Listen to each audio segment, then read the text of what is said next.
E aparentemente, o acordo entre Mercosul e União Europeia já tem data para assinatura. O presidente Lula, inclusive, revelou que o acordo entre os dois blocos econômicos deve ser assinado no dia 20 de dezembro. Lula falou durante a cúpula dos líderes do G20 sobre a expectativa desse acordo finalmente sair. E conversamos agora com o Carlos Primo Braga, que é ex-diretor de Política Econômica e Dívida do Banco Mundial, professor também associado da Fundação Cabral, sobre esse assunto. Professor, muito bem-vindo por aqui. Para começar aqui a nossa programação, nossa semana, bem-vindo aqui ao CNN Money. Um prazer estar com vocês.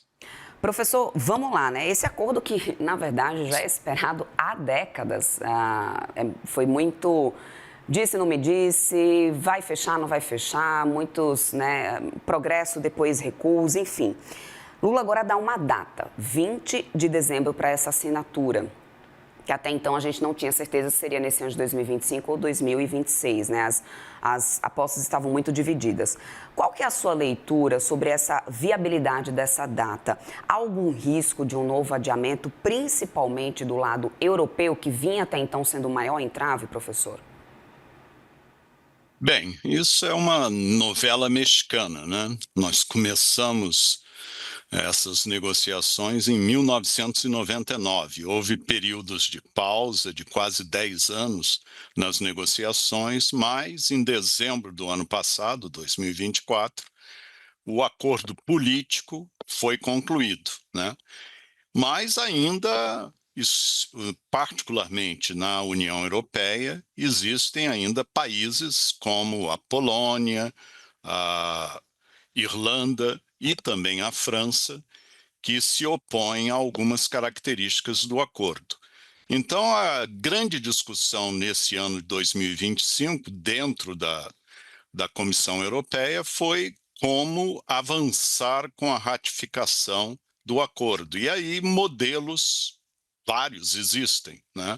Porque, na realidade, lá em 1999, a ideia era um acordo de parceria que tinha 3 pilares, um de comércio, um na área de diálogo político e outro na área de cooperação, né? Agora, para você ter um acordo de parceria plena, aí é muito difícil, nesse momento, conseguir ratificação, porque requer que os parlamentos dos 27 países, né, da União Europeia aprovem o acordo. Então, uma solução que, na realidade, já tem uma trajetória de vários acordos, como esse que está sendo discutido, é você ter apenas o acordo de comércio, pilar de comércio, o que a gente chama do Interim Trade Agreement, que seria, muito provavelmente, o que o presidente Lula está se referindo com relação a uma assinatura agora em dezembro de 2025, né?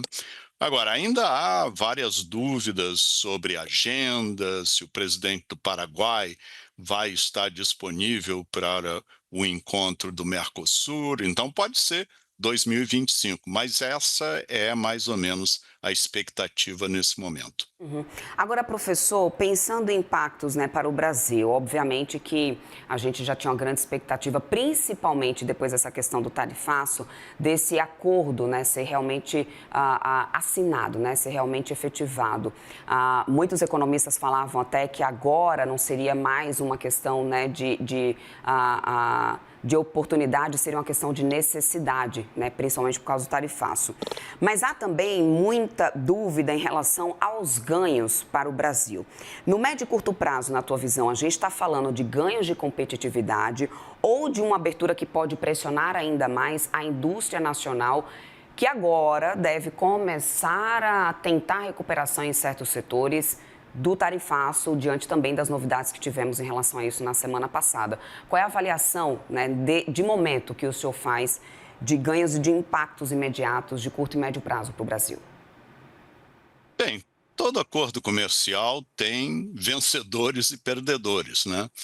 No caso brasileiro e dos países do Mercosul, de uma maneira geral, os vencedores, entre aspas, são exatamente o setor do agronegócio, né, que vai receber oportunidades adicionais de acesso ao mercado europeu, aos 27 países da União Europeia.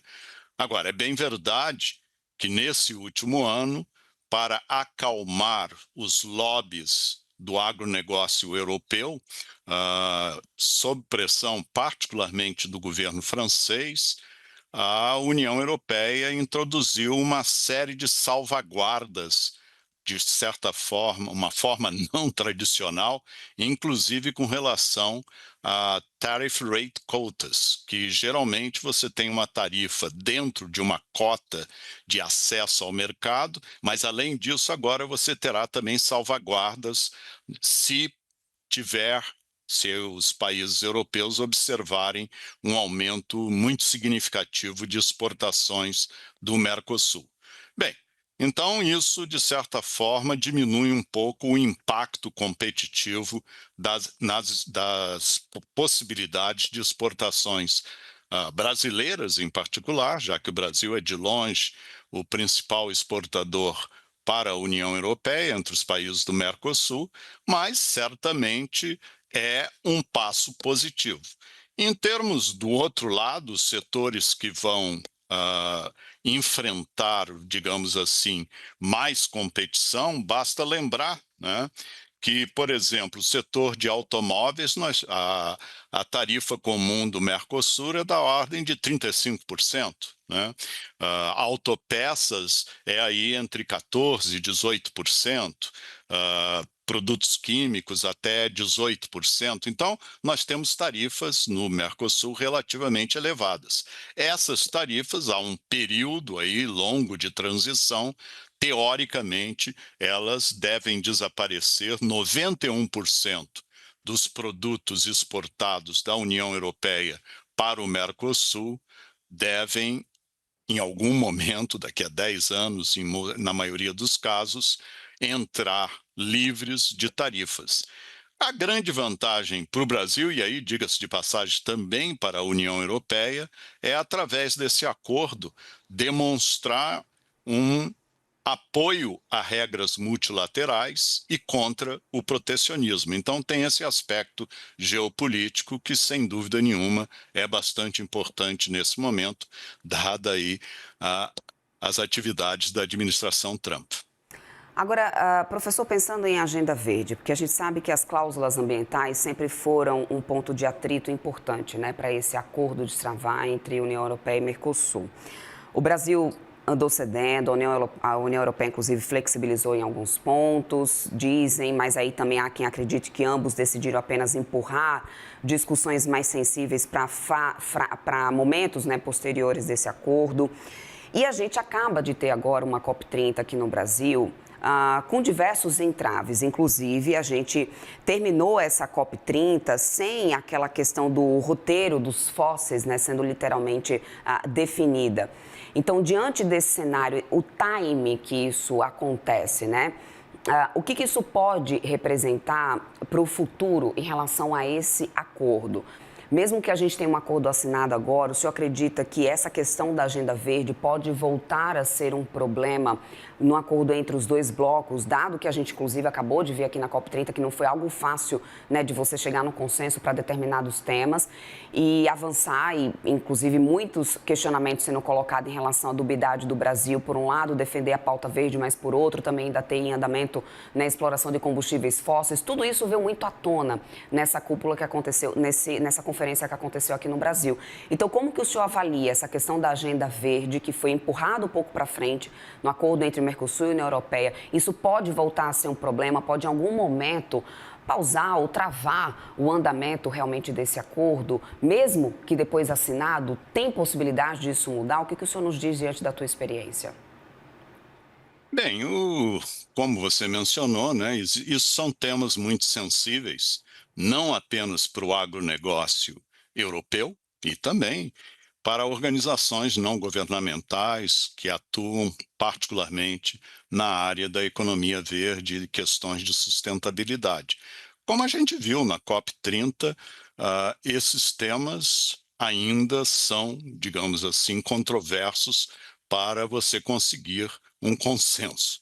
Então, certamente, nós vamos observar reações na área, questões associadas à sustentabilidade, particularmente das organizações não governamentais na União Europeia. E essas observações dessas organizações, embora o peso político delas não seja o mesmo de um país membro, né, certamente podem influenciar e serem abraçadas por interesses protecionistas do setor de agronegócio na Europa, né? Mas eu diria que, nesse momento, a grande questão é a seguinte: com o ITA, quer dizer, apenas o pilar de, de comércio do acordo, indo para um processo final de ratificação, isso facilita o processo. Mas, no contexto do ITA, a gente tem uma série de definições de produtos sensíveis, né? Então, por exemplo, práticas de trato animal, né? Então, de acordo com as novas regras que foram adicionadas nesse ano, por exemplo, se para exportar ovos para a União Europeia, é preciso que as galinhas tenham um tratamento consistente com as regras de tratamento que prevalecem na Europa, né? Então, esse tipo de questão certamente vai continuar a aparecer. Mas, nesse momento, eu diria que estamos mais próximos de termos apoio para o ITA, né? A grande questão é a posição da Itália, né? Porque se a Itália se une à França, Polônia e Irlanda, aí você pode ter um problema. Mas tudo leva a crer que a Itália vai apoiar a evolução do ITA nesse momento.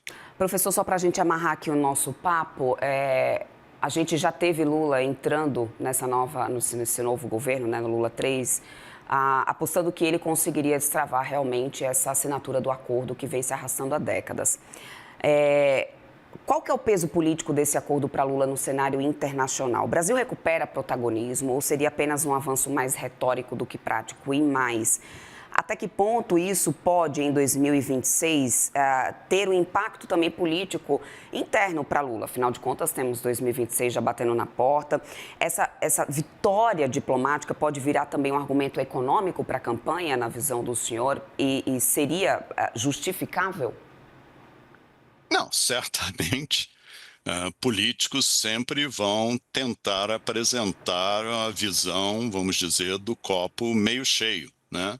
E, nesse sentido, eu não tenho dúvida que a diplomacia brasileira e o presidente Lula e os partidos da coalizão do governo vão apresentar isso como um sucesso. E não resta dúvida que é um passo importante.